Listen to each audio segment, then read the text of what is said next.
या ठिकाणी मी portrait drawing चारकोलने केलेलं आहे आणि या चारकोलला शेडिंग या ठिकाणी मी करतोय. चारकोल पेन्सिलचा वापर आणि चारकोल पावडरचा वापर करून हे शेडिंग मी पूर्ण केलेलं आहे. तर याची आउटलाईन जी आहे ती अतिशय महत्त्वाची आहे. या आउटलाईनच्या साहाय्याने मी या ठिकाणी हे शेडिंग पूर्ण केलं आहे. याचं फिनिशिंग मी सध्या करतोय, जेणेकरून तुम्हाला याच्यामध्ये फिनिशिंग कोणत्या पद्धतीने केलं जातं हे लक्षात यावं. यासाठी मी या ठिकाणी फिनिशिंग करतोय.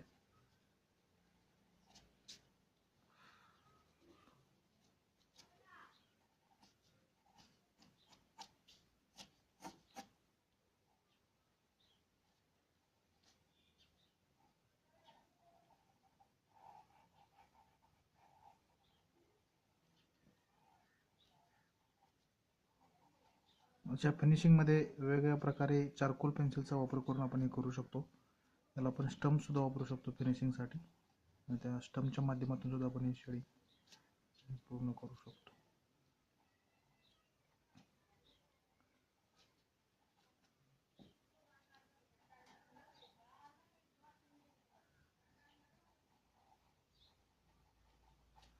डोळ्याचा डार्कनेस या ठिकाणी दिसावा यासाठी मी अशा पद्धतीने स्केचेस करतोय.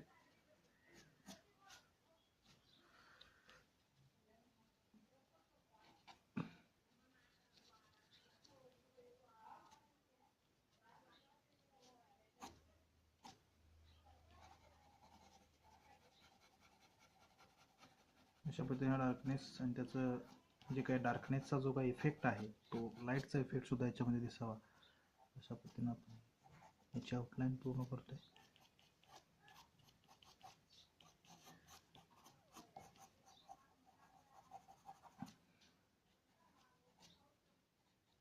अशा पद्धतीने हे स्केचिंगचा जो काही भाग आहे तो आपण पूर्ण करायचा प्रयत्न करतोय. पेन्सिल स्केच चा वापर न करता या ठिकाणी मी चारकोल पेन्सिलचा वापर करून हा भाग पूर्ण केला आहे. तुम्हाला दिसेल की याच्यामध्ये स्किनचा ऑइलिशपणा, डोळ्याचा पाणीदारपणा आणि जी डेप्थ आहे ती सुद्धा याच्यामध्ये दिसून येते आपल्याला.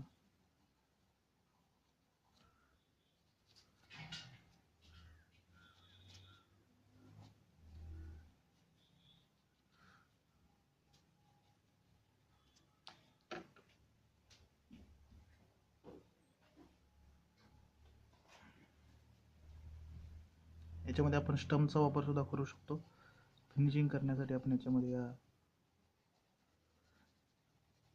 स्टम्पचा वापर करतोय.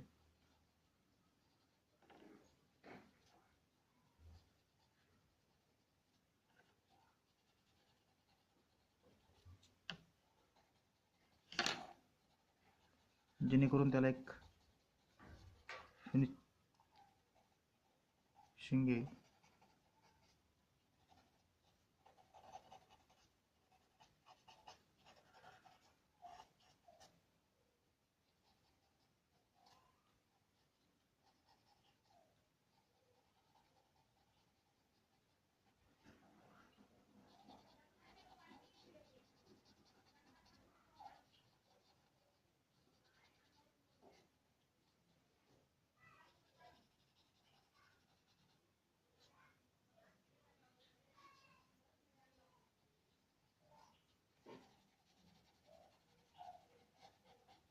अशा पद्धतीने या व्हिडिओला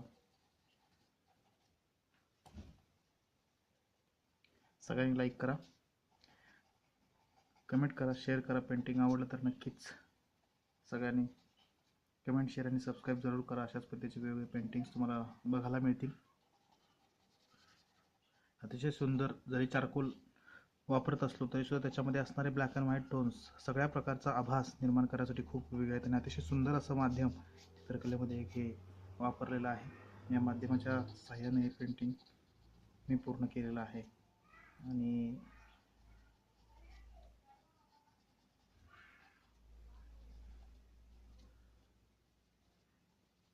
त्याच्यामध्ये जो एक इफेक्ट आहे त्याला चारकोल इफेक्ट म्हणतो, खूप सुंदर आणि खूप अतिशय छान असा वाटतो. अशा पद्धतीचं पेंटिंग तुम्हीही करा. लाईक करा, सबस्क्राईब करा आणि शेअर जरूर करा. Thank you very much.